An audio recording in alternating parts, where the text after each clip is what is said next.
One-Man Damage Plan took the stage at the Alrosa Villa. During their first set... Toutes les télévisions et les chaînes de radio américaines ont interrompu leur programme pour annoncer la mort de John Lennon. La nouvelle s'est répandue comme une traînée de poudre dans les rues de New York. Tupac Shakur dead in Las Vegas, ironically, on this Friday, the 13th.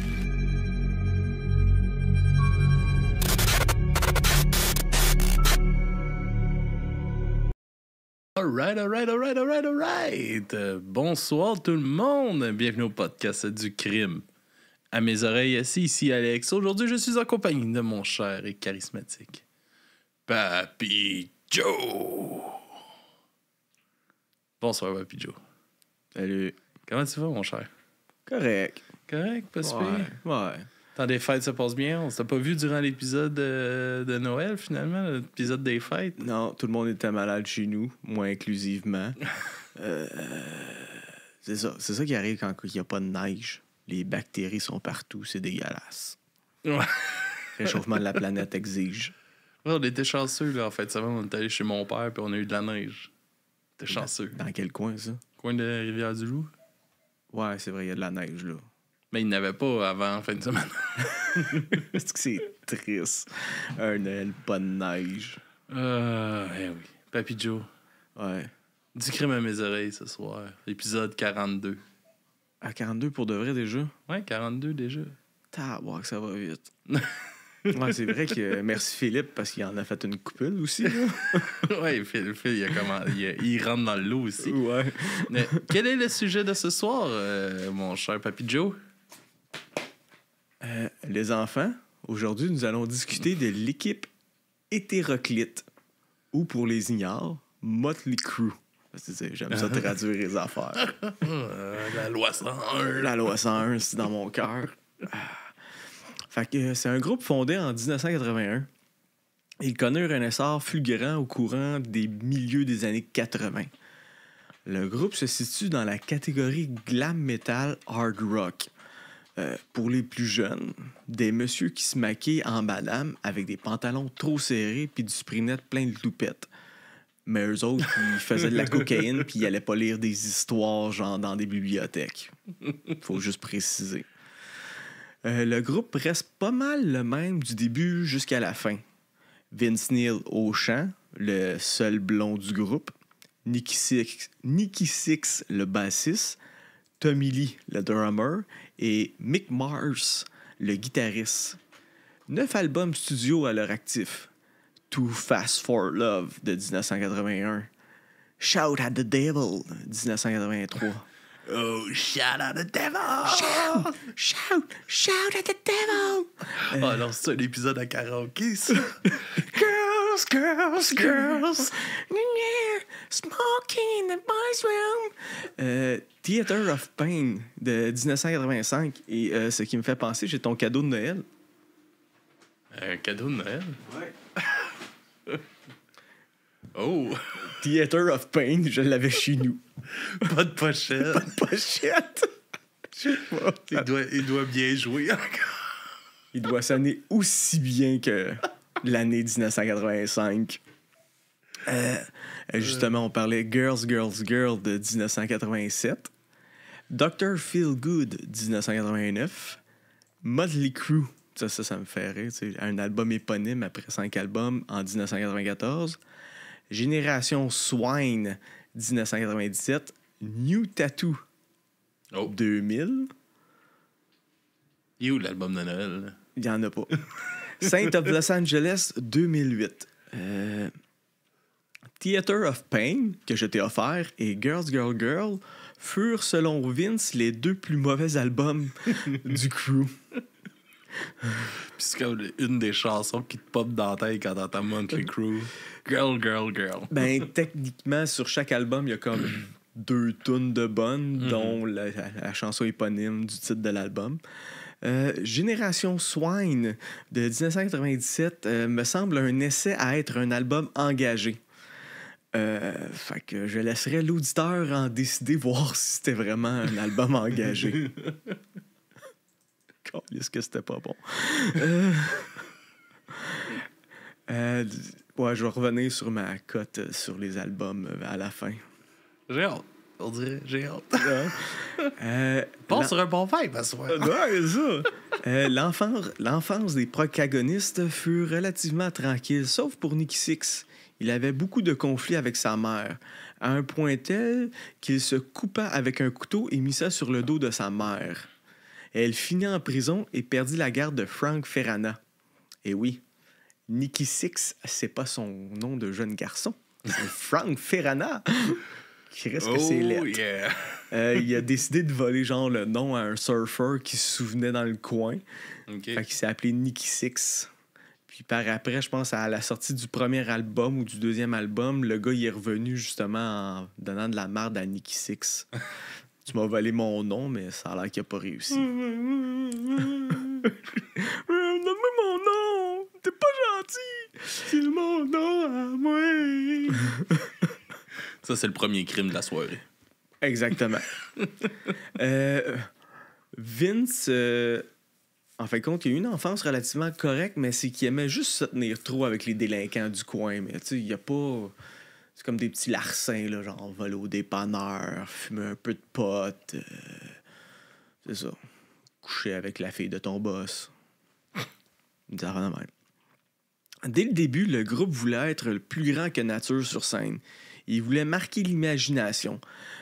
Honnêtement, je crois qu'ils ont réussi. Car leur vedettariat montant en flèche. Piou! Je sais que c'est pour ça que vous êtes présents, mais sale voyeur, parce que c'est ça que vous voulez. Un groupe rock qui fait de la poudre puis du sexe. Ils font un retour, là. Ils sont tout le temps en train de faire un retour, je dis ça de même, là. En gros, tout y passe. Sexe, trop d'alcool, beaucoup de drogue. Ce qui me marqua fut le fait que chacun avait leur vice. Tu sais, c'était comme les Power Rangers du vice, là. Ils ont touché à tout, mais certaines choses revenaient plus chez chaque personne. Vince, c'était le sexe. Tommy, l'alcool. Nikki, la drogue. Et pour Mick Mars, je lui offre un chapitre spécial car c'était comme l'ovni du groupe. Il est spécial. Juste lui m'a plus intéressé que le restant du groupe. OK. En fin de compte, c'est ça. Vince n'était pas capable de garder sa zone dans ses pantalons trop serrés. Tommy Lee était le gamin du groupe, toujours en train de courir partout. Il avait des idées, sauter comme genre faire un drum qui tourne en plein show. Et je vous conseille de googler Motley Crue drum parce que ça a commencé qu'il tournait sur lui-même, puis là, il joue, puis là, ça tourne, il se ramasse la tête à l'envers, puis il gueule après la foule, puis il fait un solo de drum, à un point tel que c'est devenu genre, non seulement qu'il tourne sur lui, mais qu'il se promène sur une rail.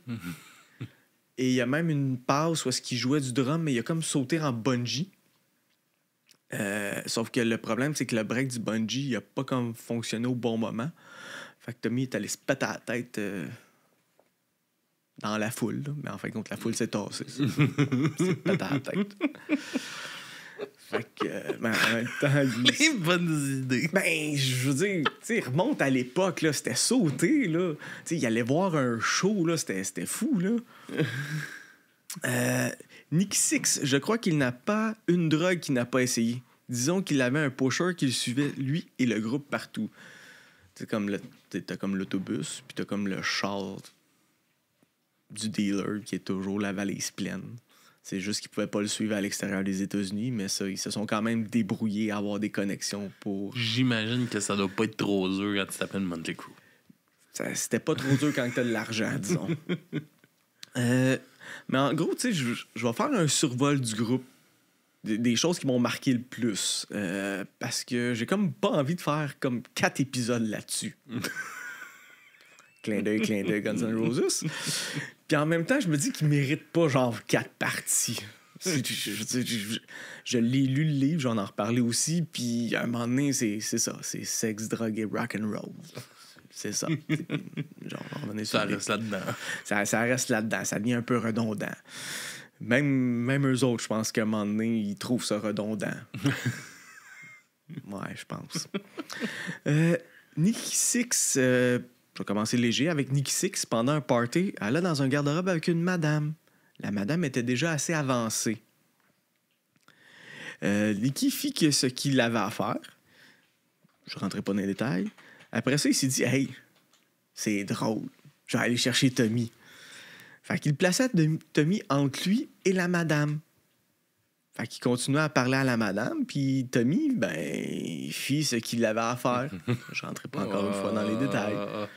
Les deux sortirent du garde-robe ensemble, en trouvant ça évidemment bien drôle. C'était arrosé, drogue, alcool.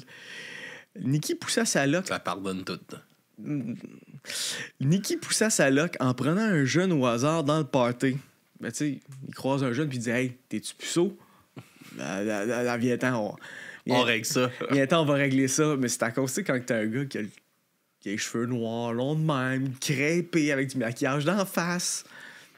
Tu manges peut-être pas du même pain que lui, tu sais. Fait que, en fin de compte, le jeune, il a eu un peu peur, mais quand même, Nicky l'enferma dans le garde-robe. J'imagine que le jeune, il a fait qu'est-ce qu'il avait à faire. Quelques jours après, Nicky croisa la demoiselle... C'est que ça m'écoeure quand tu dis ça de même. Ah oui, mais je rentrerai pas dans les détails. Nicky croisa la demoiselle du garde-robe. Elle lui dit qu'elle fut une victime de viol le soir du party. Vince... Vince en est... pas Vince, Nicky, excuse. Nicky eut la chienne. La fille ajouta que l'acte se passa après le party. Tabarnak. Et les jeunes, c'est qu'est-ce qu'on appelle « That's what we call dodging a bullet, kids ».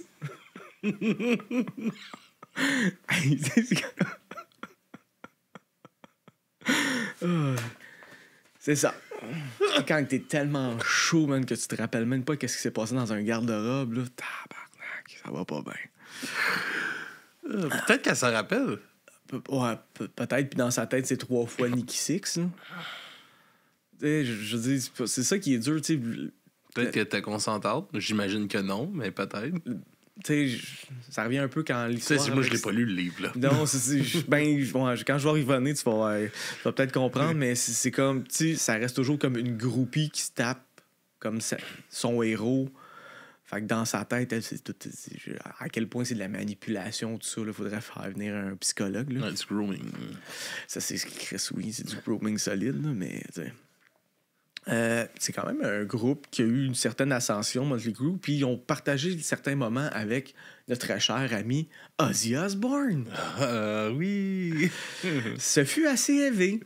Ils étaient en tournée, tout ça, puis à un moment donné, ils ont arrêté à un hôtel. À l'hôtel, en speedo, sur le bord de la piscine, le groupe relaxait. Et Ozzy, complètement défoncé, arriva en robe et demanda une pipe pour faire une ligne. Le groupe un peu déconcerté lui donna une paille, mais lui dire qu'il n'avait pas de coke. C'est un détail. Ozzy alla sniffer une lignée de fourmis sur les dalles de la piscine. Nice. C'est ça. Après, il pissa sur le béton et alla licher sa pisse. 100% normal, là. 100% normal. Aucun problème de drogue. Il eut quelques échanges verbaux de banalité. Tant qu'à sniffer quelque chose, tout ça peut sniffer des fourmis. Il eut quelques échanges verbaux de banalité et Ozzy dit à Nicky de faire comme lui. Nicky pensait que c'était une sorte de rituel de passage. T'sais, pour être une rockstar, faut que tu liches ta propre pisse. Alors, il pissa à côté de la flaque d'Ozzy. Quand il voulut aller licher la flaque, Ozzy le poussa et alla licher la flaque de pisse à Nicky. Tabarnak! C'est quoi leur vie? Je sais pas. Je sais pas. Mais fait important à savoir, quand Sharon, la femme d'Ozzy, était là, durant la tournée de Osbourne et de Motley Crue, tout le monde marchait les fesses serrées. Ozzy était clean et les groupies étaient tenus loin, à un point tel que Vince demanda la permission à Shannon s'il pouvait aller se taper une groupie après le show, car, je le cite, « J'ai les burnes trop pleines. » Crosse-toi et Chris. Ben, il a demandé au moins la permission à Sharon. Là, je veux dire, c'est un petit gars bien élevé. Là. Il pouvait rien faire. Tout était... Peux-tu aller fourrer, s'il vous plaît? S'il vous plaît, lâchez-moi. Mes testicules, ils font mal. Moi, je me suis fait vasectomiser et c'est là que j'ai appris que le terme dire qu'on a les gosses pleines, c'est un terme erroné. Mm-hmm. Techniquement, c'est quand tu peux pas dire que t'as les gosses pleines. C'est plutôt qu'est-ce qui se trouve alentour de ta prostate. Fait que c'est ça. À savoir. Le groupe était dans la déchéance, mais uni. Dr. Papi Joe. Le groupe était dans la déchéance, mais uni jusqu'à l'accident d'auto qui tua Razzle de Hanoi Rock. Je refais un petit récapitulatif. En fin de compte, un soir, Vince, il avait tanké, puis il est embarqué. Il voulait aller chercher plus de bière au dépanneur parce qu'il n'était pas assez chaud. Jamais assez chaud. Et il était avec leur groupe Razzle de Hanoi Rock. Fait qu'ils ont pris l'auto, ils sont allés au dépanneur. Ils ont pris des bouteilles, puis c'est sur le chemin du retour qu'ils n'ont pas réussi à se rendre. Et en fin de compte, c'est un meurtre involontaire. Razzle est décédé dans l'accident. Fait qu'encore une fois, attachez-vous et l'alcool au volant, c'est mal. Mais à cause de ça, Vince fut vite mis de côté. Il eut une peine de 10 mois à résidence après avoir fini la tournée pour Shout at the Devil. Parce que, tu sais... Il a pu finir sa tournée. Ben oui, tu peux pas arrêter une rockstar. Mais non, les petits privilèges, c'était là. Check your privilege. J'ai trop d'argent à faire perdre, ça. Et voilà. Ça rapporte à l'État les spectacles. Les pitacles. Il dut aussi suivre une cure de désintoxication. Être ça pendant que les autres continuent à se défoncer, c'est là que tu te rends compte que la musique que tu fais est très médiocre. Soit les 2 albums qui furent Theater of Pain et Girls, Girls, Girls. Fait que c'est ça. Tu vois vraiment pas la déchéance, mais comme la brisure s'est fait là. À ce moment-là. En ce moment-là, tu vois que c'est... Au moment de l'accident. Au moment de l'accident, c'est vraiment comme la vision des choses. Parce que c'est pas tout le groupe qui était là pendant. Fait qu'il y en a qui l'ont reçu comme 2-3 mois plus tard, là, quand ils ont pris leur tournée. Ils ont su que Vince avait tué quelqu'un, ou ils ont reçu des brides par la télévision, fait qu'ils connaissaient pas l'histoire réelle, ou il manquait de l'information. C'est sûr que ça doit briser la confiance. Ouais, mais en tout cas... Excusez. Oh! Ouais, quand on parle de monde qui meurt en auto, ça me fait roter. Quand Nicky eut son overdose... l'overdose qui s'est passé, qui traumatisa Slash et lui permit d'écrire Kickstart My Heart, le groupe en entier prit l'initiative de suivre une cure de désintoxication. L'initiative fortement encouragée par la maison de disques. C'est quand la maison de disques, parce que c'est tout des boys bands, ça, là, je veux dire, s'il n'y avait pas eu une maison de disques, on n'en aurait pas entendu parler. Il serait juste mort d'overdose dans le fond d'un égout, là, puis ça aurait fini là. Dis-moi, Papi Joe, est-ce que ça a fonctionné, cette première cure de désintox? Ce qui permit de faire leur meilleur album, car il a atteint le sommet du Billboard en 89. Le groupe était ressoudé. Une tournée dans la sobriété veut dire qu'il reste qu'un vice à abuser. Le sexe. Le sexe. Leur album, c'est Dr. Feel Good, puis justement, la plupart de l'album tourne. Justement, il y a Kickstart My Heart, il y a la chanson éponyme Dr. Feel Good. C'est tout, ça parle justement d'abus de substances, de problèmes de drogue, d'alcool, qu'est-ce qui en dérive de ça. C'est un album personnel, c'est peut-être pour ça que ça a fait un bon album? Ouais, peut-être. En tout cas, c'est ça.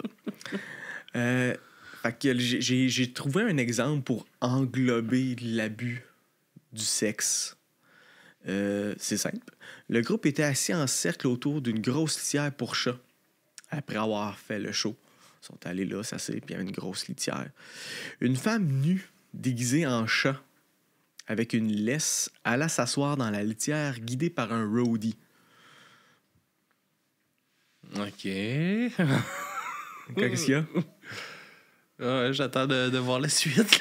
Mais tu sais qu'un chat, ça aime le lait. Ouais. Alors, plusieurs roadies encerclèrent pour lui offrir du lait un peu surette.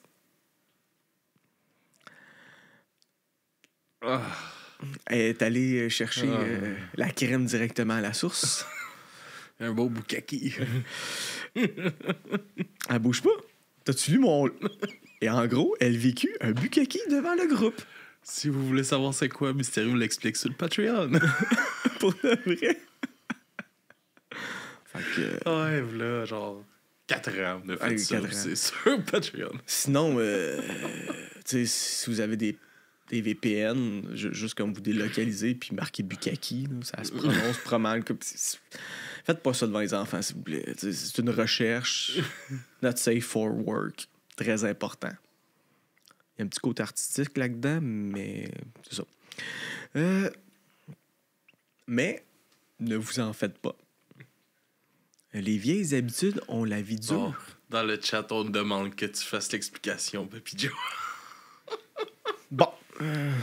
Tu peux mettre le moment là que tu vas mettre à piner puis tu vas envoyer, mais...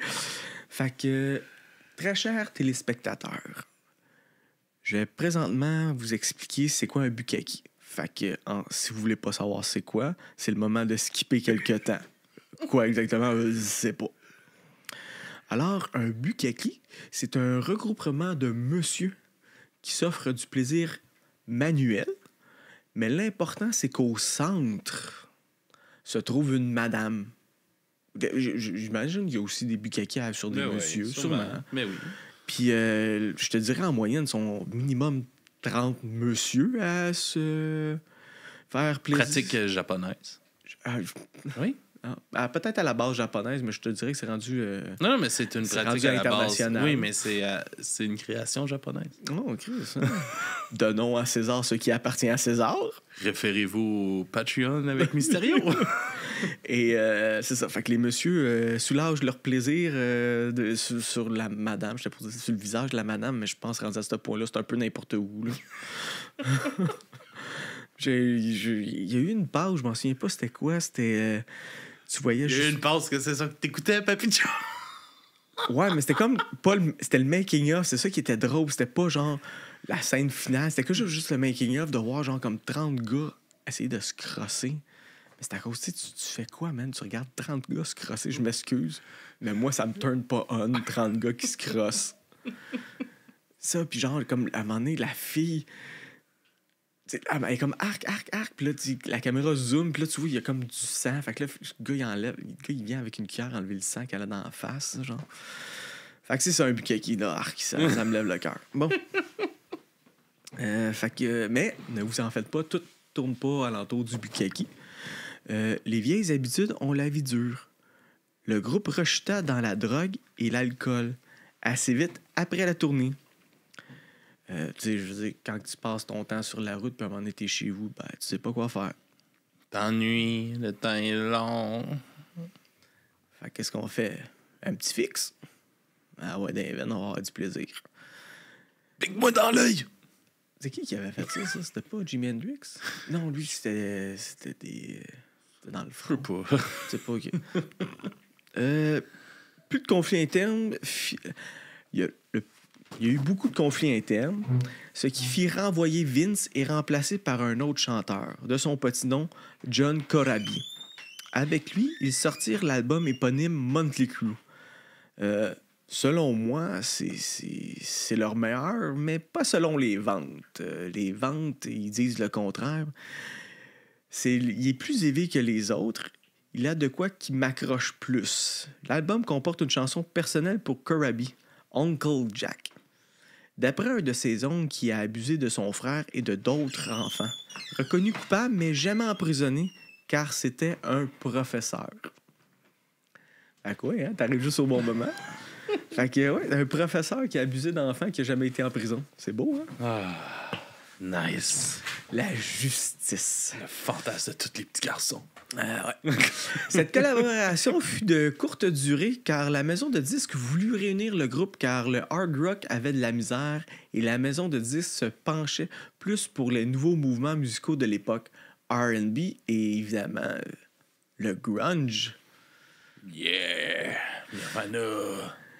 Pearl Jam! Qu'est-ce qui me fait rire? Soundgarden! T'as-tu fini des nommés ou...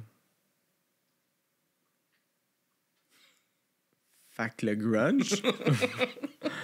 Qu'est-ce qui me fait rire des Motley Crue, c'est eux autres, quand ils ont commencé à donner des shows, ils voulaient donner des gros shows de spectacle pour justement faire compétition aux groupes plus folks qui étaient plus minimalistes. Fait que d'où vient les années 80 qui étaient genre comme flyés parce que c'était du nouveau. mais la roue a tourné. Fait que là, le grunge a pogné parce que c'était plus flyé, genre. C'est ça qui me fait rire. Les deux autres... Non, ça a pogné parce qu'on avait l'impression que c'était nous qui étaient sur stage. OK. C'est pour ça que j'ai pas... Je dis pas que j'ai détesté le grunge, mais j'ai pas vraiment embarqué dans la vague de grunge, personnellement. Les deux autres albums, après, dans les années 90, Génération Wine et New Tattoo sont juste mauvais. Fait que c'est les deux pires albums que j'ai écoutés d'eux autres. À cette époque, Tommy commençait à fréquenter la plantureuse Pamela Anderson, une fierté canadienne. Pour les jeunes qui nous écoutent, Pamela fut une des premières femmes à normaliser les implants mammaires. Et son slow run dans Baywatch l'a rendu vraiment très célèbre. Fait cocasse à propos de Pamela Anderson, c'est Tommy Lee qui l'explique.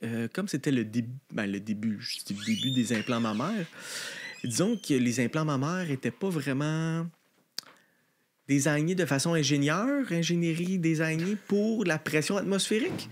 Fait que quand Pamela prenait l'avion, elle se couchait par terre dans l'allée et se tenait les deux boules parce que ça faisait mal.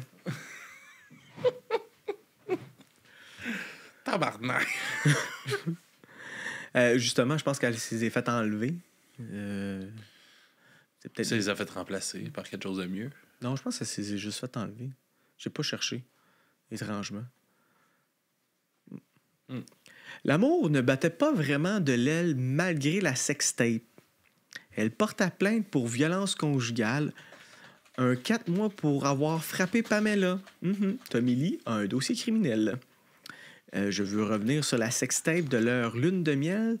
Sort et montre le couple en action. Ce fut un scandale à l'époque de 1995. Après un tel succès, une des ex de Vince fit la même chose en 97. Elle vendit une sextape. Encore une fois, le couple était très visible en basse résolution en train de forniquer. La différence entre les deux vidéos est le fait que Tommy est beaucoup mieux membré que Vince. C'est très important de le dire, Tommy avait un gros shaft, pas Vince. Puis je crois qu'un peu en tout cas, la celle de Tommy Lee puis de Pamela Anderson ont comme popularisé les sextapes qui disparaissent par hasard. Tu l'as pas écouté, la série? On voit tout. Qu'est-ce qui s'est passé, Papy Joe? Non, je l'ai pas écouté. Elle est bonne, par exemple. Ah ouais? Ouais, Ok, c'est je vais bon. checker ça. C'est quoi le nom de la série? C'est Pam and Tommy? Pamela Tommy? Ok, c'est simple. De quoi de même? Ouais, c'est trop simple, c'est. Atteint d'alcoolisme chronique manifestement incurable malgré plusieurs cures de désintox, Vince Neil a été interpellé par la police de Las Vegas en juin 2010. On se rapproche, là. Pour conduite. Ils s'en viennent, les petits coquins. Conduite en état d'ivresse et condamné à 15 jours de prison. Ça a pas aidé, là, qu'est-ce qui est arrivé avec son ami. Là. Non, c'est ça. Il n'y a pas eu de leçon de ça. Ah, non. Ben, tu sais, on va sortir. Ouais, on s'en fout. On sort ça, puis on conduit pareil. Ça marque pas toute une vie là, de tuer quelqu'un. Là. Ouais, mais il y a un petit détail important que j'ai pas mis parce que c'est pas...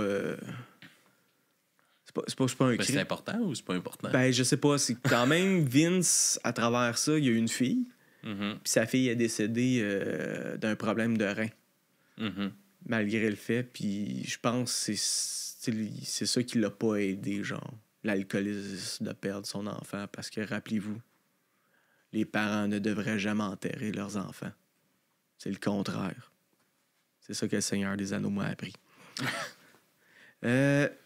Il est incarcéré du 15 au 25 février 2011 avant d'être assigné 15 jours à résidence. Fait que ça, c'est comme le plus récent. C'est comme le croquant, mais là, j'ai comme catché de quoi en lisant ça. Tu sais, je me posais la question, c'était quoi la chicane entre Guns N' Roses et Motley Crue? En fait, cette chicane-là vient du fait que Eazy aurait frappé la blonde de l'époque de Vince. Ouais, je lisais l'anglais et le terme hitting, je le voyais comme essayer de forniquer avec que littéralement frapper, tu sais. OK. Il hit on her, genre, quelque chose comme ça. Fait que dans ma tête, c'est juste qu'il a essayé de la fourrer. Là.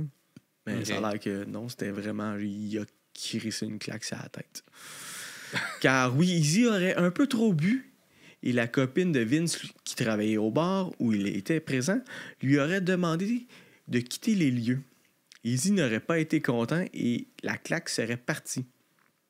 Après, s'ensuit l'effet boule de neige de mettre ça dans les médias et le fait qu'ils se sont croisés à la sortie du MTV Award parce que Vince a essayé d'attaquer Easy. Puis là, Axel, il a vu ça, fait que là, il est embarqué. Puis là, puis là, ça a escaladé. Puis ça a fait Fuck yeah! Bataille générale! C'est ça. Air, Fait que là, ça a duré quand même. air metal! Tu sais, ça a duré qu'un 5-6 ans. Puis je pense que Vince était même plus encore avec la même fille. Là, puis la chicane continuait. Fait que. Ça, Normal, tu tapes pas sur ma blonde. Non. Fait que là, c'est mon petit moment. Mick Mars. Parce que, tu sais, on parlait souvent de Vince, Tommy, tout ça. C'est eux autres qui ont les gros scandales. Pourquoi Mick Mars n'a pas de gros scandales? Il avait trop mal. Qu'est-ce que tu l'as-tu vu le film? Je t'ai pas dit, t'as-tu lu le livre? C'est sûr que t'as pas lu, là. Mais t'as vu le film? J'ai pas lu le livre, non. C'est clair, tu sais même pas lire. C'est trop chier. Mick Mars avait 30 ans quand il a rejoint le groupe. Les autres avaient tous début vingtaine. Il était le vieux. Très jeune, il apprit qu'il avait une maladie rare, la spondylarthrite ankylosante. Ça mange quoi en hiver? De la colonne vertébrale et du bassin. La maladie apparaît entre l'âge de 15 et 35 ans. Elle se manifeste par un ensemble de signes cliniques associés au cours du temps. Douleur du bas du dos, chronique avec un caractère inflammatoire, survenant souvent la nuit, parfois latéralisé et pouvant irradier à l'arrière de l'une ou des deux cuisses. Des douleurs dans les talons caractéristiques lorsqu'elles sont à bascule, c'est-à-dire alternant des deux côtés, gauche-droite, gauche-droite, et d'horaires inflammatoires plus importantes au repos. Un raidissement articulaire pouvant aller jusqu'à l'ankylose du rachis, une atteinte des hanches ou de la cage thoracique est cependant possible. Elle peut aussi atteindre d'autres articulations, le plus souvent celles des membres inférieurs, ainsi que des tendons et des anthèses, point de liaison entre les os. Les tendons et les ligaments donnant des dactylites, orteils en saucisse, des tendinites et des anthésopathies. En gros, son attitude sur scène n'était pas de l'attitude, mais plutôt le manque de capacité à faire des mouvements sans que sa face lui fasse mal. Tu sais, tu vois des fois qu'ils font des solos, puis ils sont comme... Puis ils font de la face de guitare, mais lui c'est à cause c'était de la douleur. La vraie douleur. Oh, mes doigts! Oh, pourquoi je fais ça de même? C'était pas plus ses doigts, c'était sa colonne vertébrale, mais je te pardonne. Avaler des antidouleurs avec de l'alcool était le seul moyen qu'il avait trouvé pour atténuer la douleur. Il n'en a jamais parlé à d'autres membres du groupe. Son rêve était de devenir une rockstar avant de ne plus être capable de bouger. Il réussit. Son tour de force pourrait être le guitariste pendant 42 ans pour Motley Crue. Il arrêta en 2022 pour une retraite bien méritée. Mais fuck off, on revient. Non, lui, il est plus là. Non, là, lui c'est fini. Lui, il est fini parce que les dernières photos que j'ai vues de lui, il était en chaise roulante puis il se levait pas, là. Fait que, il a vécu son rêve. Là-dessus, là, je lève mon chapeau. Pour ça, je trouvais que c'était comme le personnage du groupe le plus intéressant. C'est juste comme il fitait pas là. Il est rentré dans le groupe, il a réalisé son rêve. Maintenant, il est scrap. Mais... C'est un assis guitariste, par exemple. Oui, là-dessus, ouais. On va parler de ma source principale d'information. The Dirt, le livre. Une des choses douteuses qui me fit commencer à reculons à lire ce livre fut l'auteur. Ouais, marqué en petit, là, mais c'est pas grave, je l'ai marqué ici. Neil Strauss. Vous me demandez qui est ce monsieur? Neil Strauss, aussi connu sous les pseudonymes de Style ou Chris Pauls, est un coach en séduction pour hommes américains, ou plus précisément, un coach de pick-up artist. Viens me voir si tu veux qu'on pogne des dames. Chris. Fait qu'évidemment, c'est quoi un pick-up artiste? Parce que je me suis dit peut-être aujourd'hui, on n'utilise plus vraiment ces termes-là. Une personne qui s'est engagée des conversations afin d'attirer des partenaires sexuels potentiels, en particulier un homme qui étudie et pratique des techniques spéciales destinées à faciliter cela. Dans un jargon plus commun à la Papy Joe, un gars qui chasse de la chatte. Tabarnak. C'est ça, là. Tu peux pas dire le contraire, là. Il aide à chasser de la chatte. Ouais, mais je parlais du pick-up artiste, là. Aujourd'hui, je pense que c'est plus ça. On n'utilise plus ces termes-là. Je pense qu'à cette heure, c'est rendu des hommes alpha. J'étais un gars. J'étais un alpha, moi. Je domine. Gars. T'es un gars.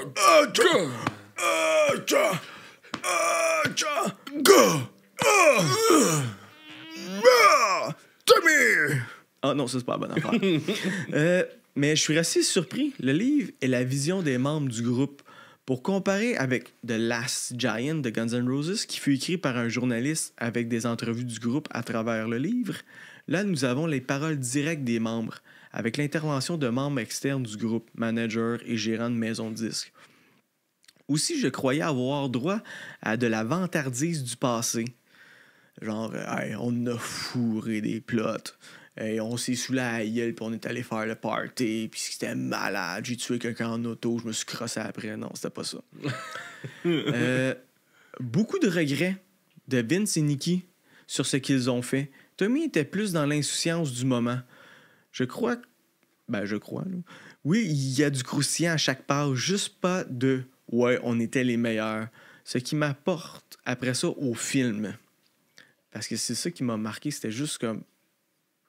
Tu le sens dans la lecture, la façon qu'ils disent. Si tu organises avec le gars des vues, le gars qui a écrit, je le sais pas, mais il n'y a pas de... Il n'y a aucune vantardise. Comme je dis, il n'y a aucune vantardise. C'est vraiment comme... C'est humble, je trouve, comme livre. Le film, par exemple, il est un petit peu plus élevé, le film. Il faisait penser à un montage de films d'action des années 90. Parce qu'il y avait beaucoup de cutscenes passées à d'autres choses. Puis c'était...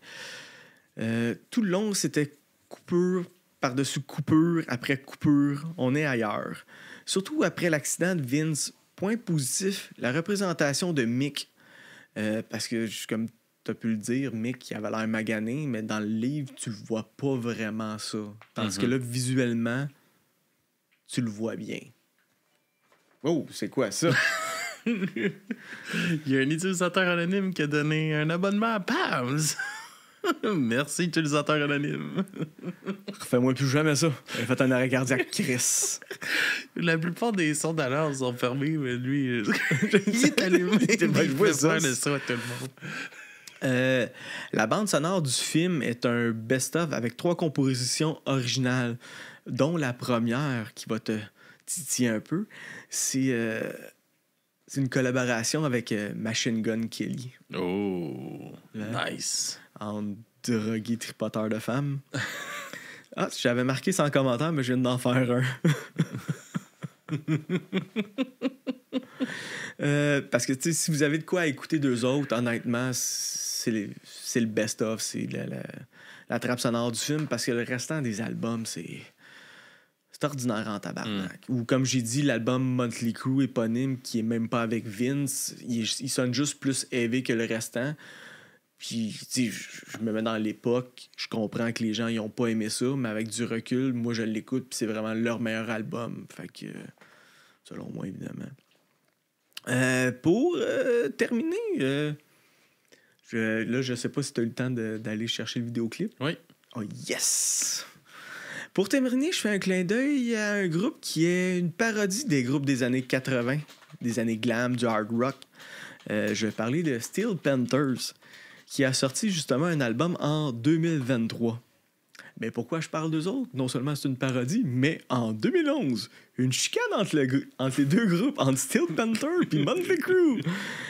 Car selon la rumeur, Michael Starr, le chanteur, aurait couché avec la copine de l'époque de Tommy Lee. Alors, je vais vous laisser avec, selon moi, un des meilleurs singles du nouvel album, 1987, surtout qui résume la nostalgie de l'époque. Mais je vous conseille d'aller voir n'importe quel autre de leurs vidéoclips. Il y a toujours comme des totons qui apparaissent. Je sais pas pourquoi. C'est peut-être parce que ça représente pas mal les années 80, les seins, puis c'est ça. Alright. Ça résume mon Ça part avec ça. Papy Joe, tu nous pousses-tu la note avant qu'on aille en clip avec une petite toune de Motley Crue? Shout! Shout! Shout at the devil! Shout! Shout! Girls, girls, girls! Fait tu vois, Chris, que ça reste pas, c'est que c'était pas bon, là. Alright. Papy Joe, c'est où qu'on peut nous suivre? Devant sur dubureauamesoreilles.com et .ca. L'information est présente. Évidemment, nous a Facebook, Instagram. Évidemment, pour ceux qui veulent être plus généreux, il y a le Patreon. Twitch. Etsy. Ouais. Quoi? Etsy. C'est quoi ça? En ligne. Ah, OK. On a de la merch, des chandails. Etsy. Je savais pas. On a ça a l'air. Discord, on est le plus actif. Allez faire des pancakes sur Discord. Aller faire des pancakes sur Discord, je sais pas ça sert à quoi. C'est un petit jeu. Moi, je comprends juste que tu peux pas y manger puis c'est triste. Alright. On se laisse sur la toune de Steel Panther 1987. Puis à la prochaine, tout le monde. Merci. Bye.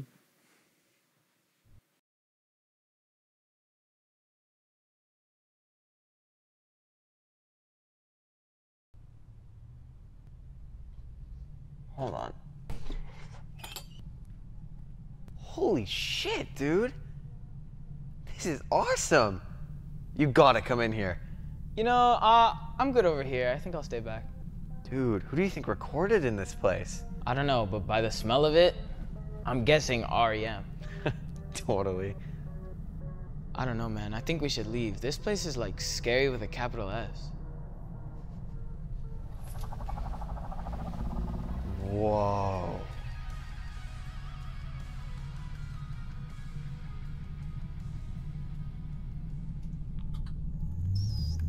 Oh, no, that's a rat. I'll see you later, man.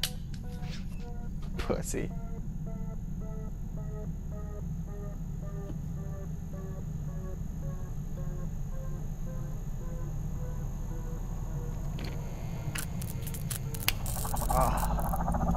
Dude, that was great. That was great. Let's do another one, man. Appetite for destruction, blowing us all away. Poison looking so damn good, I wondered if I was gay. White snake making us bang our heads in the still of the freaking night. Covered in banging tawny Catane, and the world all felt just right. 1987, I never want to leave you. When you told me I was in my prime, why didn't I believe you? And the music scene will never be the same. But I didn't realize that things could get this lame. Tucking and Lynch were young and hot, they were warriors in a dream. I couldn't understand the loudness, dude, but man, that guy could scream. Ozzy was on the crazy train, biting heads off bands. It was long before the YouTube trolls and this bullshit snappy chats. 1987, you're always gonna be the best. But first Colombian cocaine off a 19-year-old breast. And the kids these days will never understand what it's like to play an instrument and be in a band.